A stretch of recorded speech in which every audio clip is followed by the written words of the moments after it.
So, on November 21st, 2016, single mother Galen Rose woke up to the smell of smoke in her duplex apartment.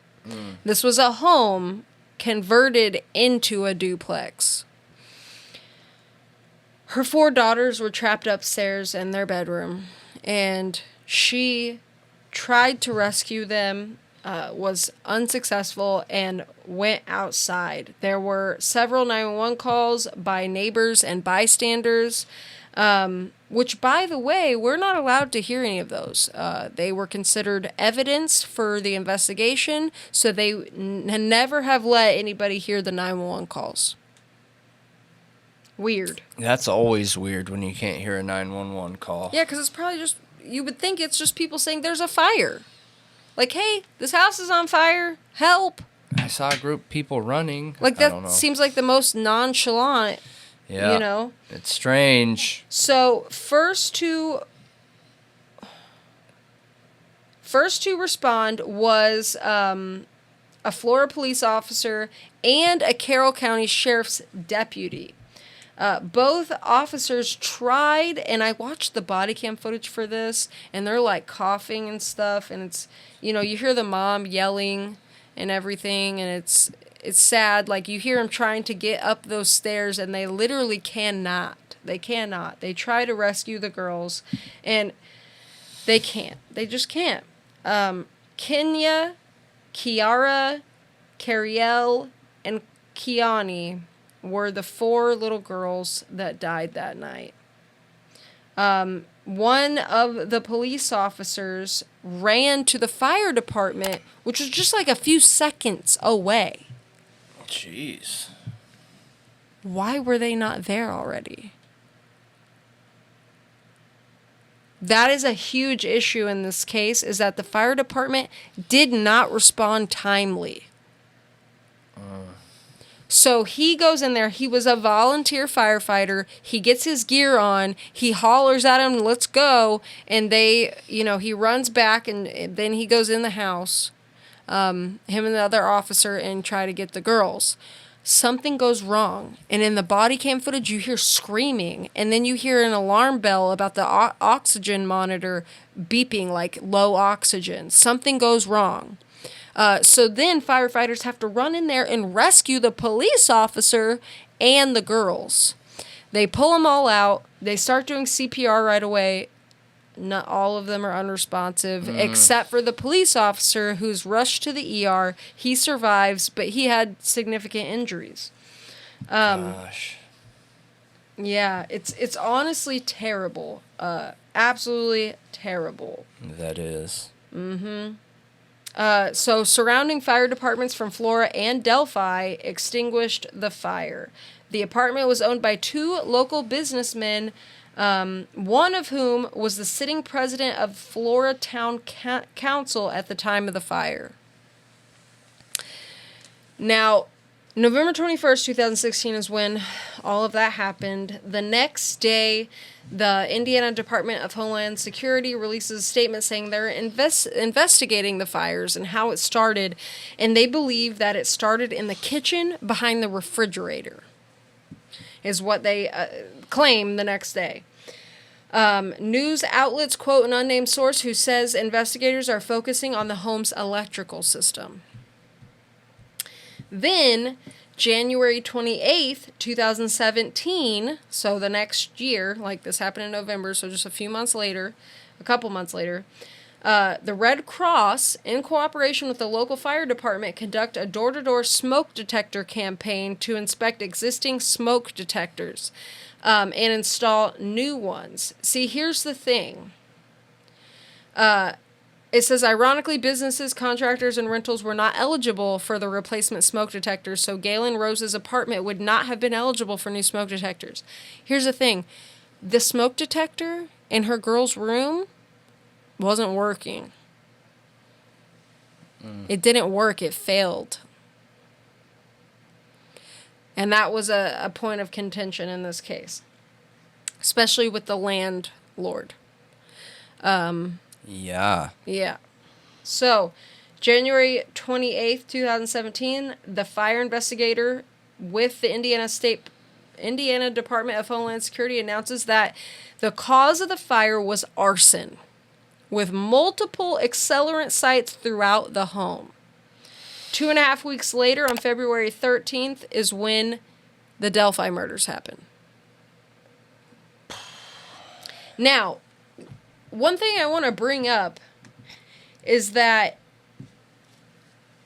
this was an African-American family, a black family, okay? And they are a tiny minority in this area. Tiny, teeny, tiny, okay? And I want to kind of mention, because I didn't quite understand where all of this was located. So, Delphi and Flora are about 66 miles from Indianapolis. Okay. So about an hour and 15 minutes. Flora is 9.5 miles from Delphi. So about 15-minute drive. Now, Flora is 25 miles from Lafayette, which has a population of about 70,000, and West Lafayette has 44,000. Okay. So these are tiny, teeny, tiny towns that are pretty close to a pretty big city. Only like, you know, what did I say here? Lafayette. They are 25 miles, so about a half an hour drive. It has Purdue University. That's a 154-year-old college. Yep. Or university. It's two little tiny towns that are basically little suburbs, essentially. But they are a very small town. And it is a mainly white population. Now, the Delphi murders got a ton of media coverage. A ton. And a huge reward. But they both went cold. Both of these cases went cold. The Flora fires, the only reward money they had was what literally people from the community pulled together and created. Was a reward. And one lady even wrote a cookbook and sold it to raise money for the Flora fires. A big issue that was coming out last year was that money, I guess it was written into whatever contract that if in a certain amount of time, if the reward money had not been used, if the case had not been solved, it would go to the volunteer fire department. That was the fire department that dropped the ball. Yeah. And people were, advocating online, like, we need to stop this. And the people who put this money together were like, we don't want it going to them. We want it to stay on this. And it wasn't that much. It was a few $1,000s. But it ended up going to the fire department. Now, I believe there's a $5,000 reward from the state police, but that's it. And they haven't gotten nearly the media coverage that Delphi has at all. And I don't know how I feel about that, to be honest. But I will say one thing, that in 2017, the mom, Galen Rose, actually came to the media and said she didn't think it was an arson. That she placed blame with the landlord. I mean, what? Okay. I would side with science, not... I agree with you. But maybe she's not a science type mind person, right? So the simple thing to look at is that smoke alarm because the girls could have got out, right? And I think both things are to blame. It doesn't mean it's not arson, and that fire alarm still could have saved them.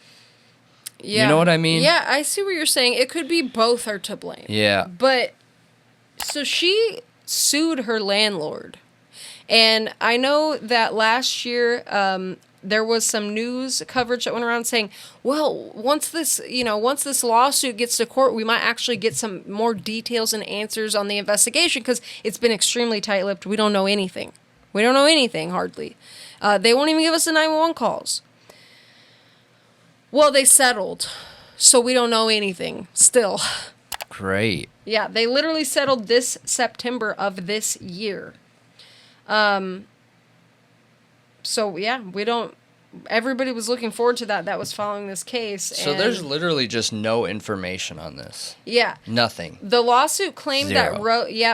nothing.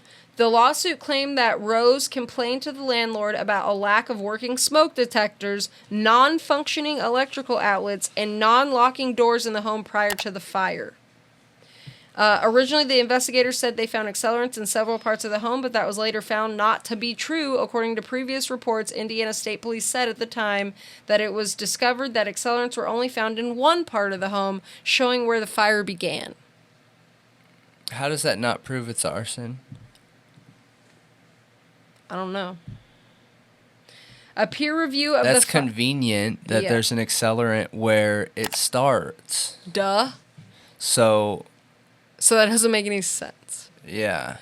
A peer review of the fire that was conducted by the Indianapolis Fire Department concluded that the fire was confirmed as an arson because the fire was determined to be intentionally set.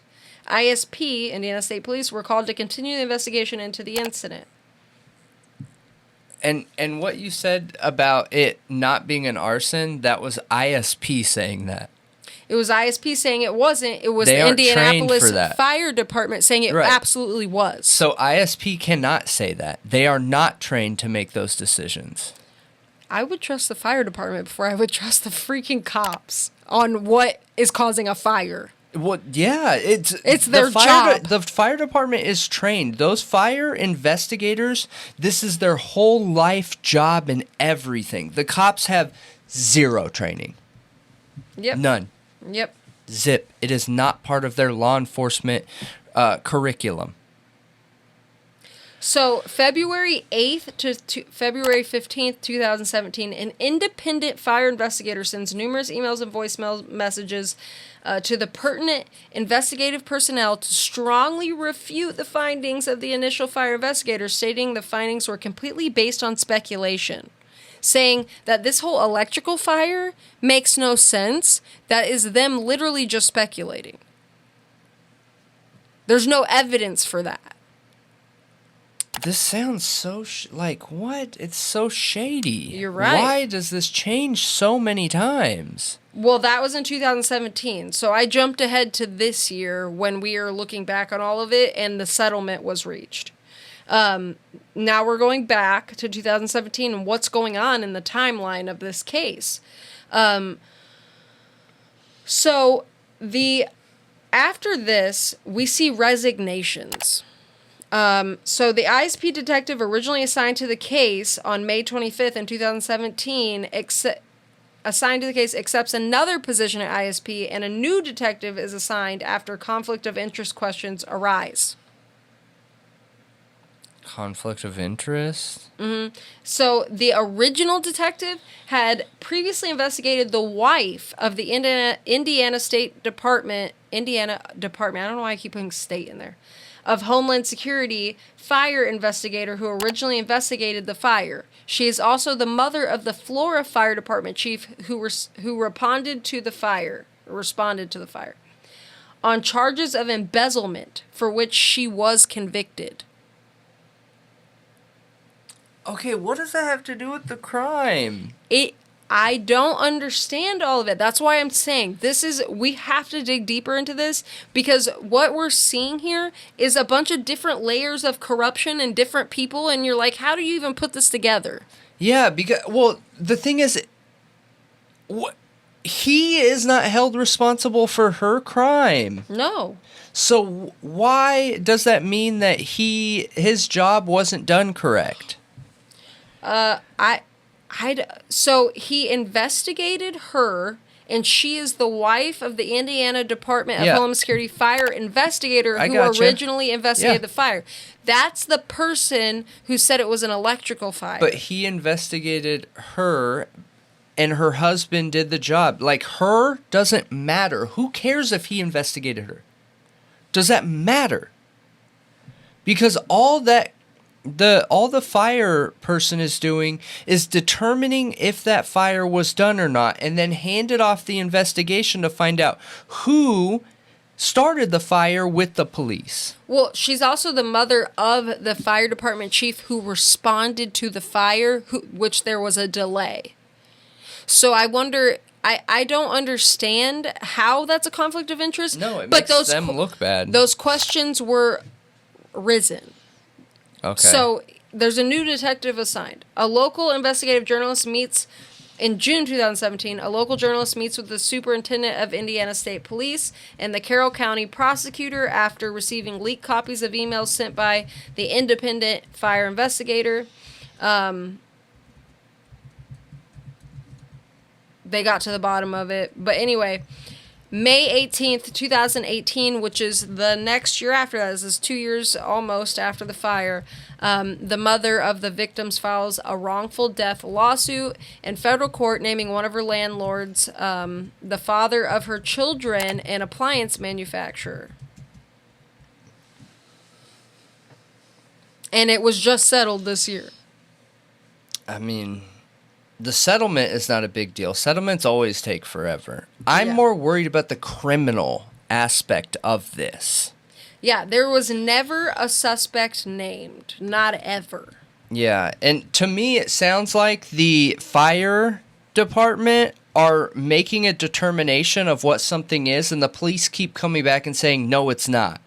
Yep, that is what's happening. Oof.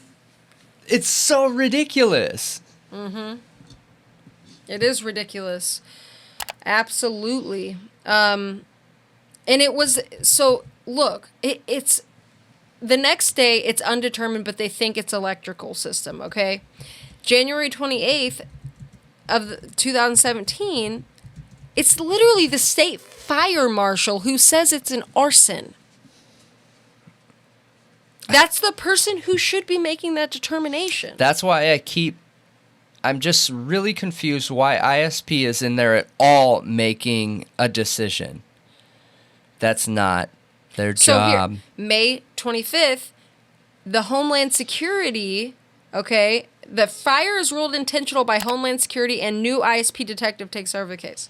Okay, so we have two departments, and then we have a third, Indiana Fire Department, Indianapolis Fire Department, also says that it was arson. Those are three different agencies saying, yes, this is an arson. This is an intentional fire. Yeah. But somehow it's still getting argued that it's not. It's basically the police just saying, we're not going to investigate. June 23rd, 2017, Carroll County prosecutor asked investigators not to release information. June 26, 2017, a fire investigator with the Indiana State Fire Marshal's Office resigns after questions arise about the investigation. Then, January 1st, 2018 is when Nicholas McLeland takes post over the case. January 8th, 2018, Todd Trent is named the new fire chief in Flora. So, everything I've heard around this is that after things started getting questioned, multiple people started resigning, like the prosecutor, like the fire chief in Flora. Like, people start getting replaced. As they're getting questioned. Weird. Yeah. I mean, like I said, this needs to be a launch pad. Like, we need the basics of this crime down because I have never looked into it very hard. But I know a lot of people connect it to Delphi. And there's even rumors circulating that I think it was Libby was friends with one of the Flora girls. Yeah. And maybe they like went to school or played sports together or something like that. I heard that they were like friends. Yeah, friends. Mm-hmm. Yes, friends. I haven't found anything to confirm that yet. If anybody knows out there and would like to pass that information along and has confirmation, I would appreciate that. But here's my question. This is a predominantly white area. This area is known to have had KKK activity in the past, heavy KKK activity in the past. From what I have found online.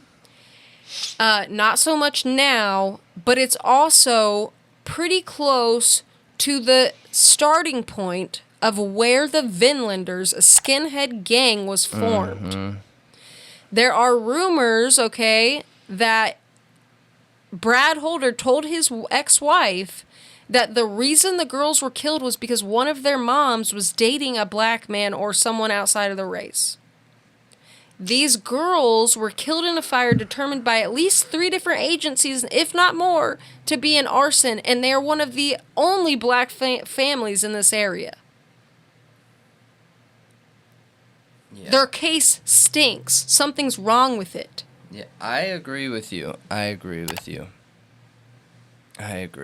Their reward money was taken. The case is cold and almost nobody cares about it.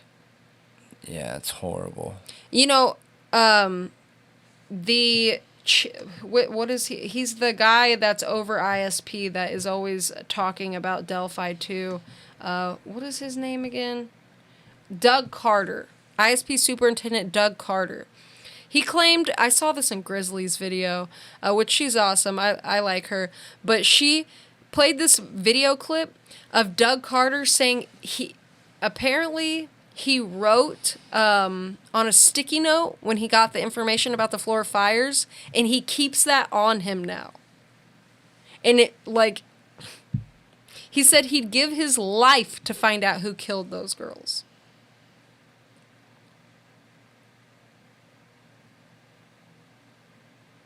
I thought the sticky note was weird. I gotta be honest. Everyone was kind of talking crap on him, but I don't know. He prefaces a lot of his press conferences about this, criticize me if you want. He's already expecting the hate. Because he wants to know? No, because people are questioning ISP's integrity in this investigation. Right, so they think that he's helping hide it. Yes. Got it, yeah. Or he's not calling out the people who are hiding it. Yeah, yep. Now, this case is so disgusting. It is disgusting, and it's super, super sad. Everybody who talks about these girls said that and lived in this town says everybody knew, when you drove by that area, you were going to see those 4 little faces smiling and waving at you because they were always outside in the front yard playing, and they waved to everybody, and they were just super happy, playful little girls. And it's super sad. You can hear, different media sources that had interviews with neighbors and stuff, and they sounded like really, really happy kids, and it's just tragic. And who would have set this fire? Who would have done that? And we just talked about in the past story about Delphi that Nick McClelland's dad was an arsonist in this time period. So was he out? And we also talked about a YouTube channel that is covering deaths in the area of these girls in Carroll County. We need to dig into that ourselves, I think. I find it really questionable. What's going on here? Why are there so many deaths of kids in this area? Why are there so many fires? Are there multiple arsonists? Or is this gang activity and they fire houses when something's going on? Is this a known way to take care of something in that area? I mean, we are talking about the Vinlanders in this area. Yeah, what do they do? I think it's What strange. do they do to their dead? They set a pyre. Yeah. They set a fire. Yeah, I think it's really strange. I just don't even know what to make of it right now because I feel like my brain's going a million different directions. I don't know. There's details that I need to know to help come to an idea of what I think happened. It's really strange to me. The big thing is that ISP ever said it wasn't arson. Okay, great. That's like me saying, hey, the next space shuttle, the rocket we're going to send up to the moon, the best thing to use for fuel is vegetable oil. Vegetable oil? Yeah, because I'm not a scientist. I'm not a rocket science, clearly. That's like ISP talking about a fire. They don't know. They have no experience. That is not their expertise. No, it's not. And I don't know why that was ever being argued when you have agencies that it is their expertise. It is their job to determine these kinds of things. And honestly, the science has come really far with determining that stuff. And, they actually are talking about demolishing that home now. Was it demolished, actually? Because I think that was an old article that I read it in.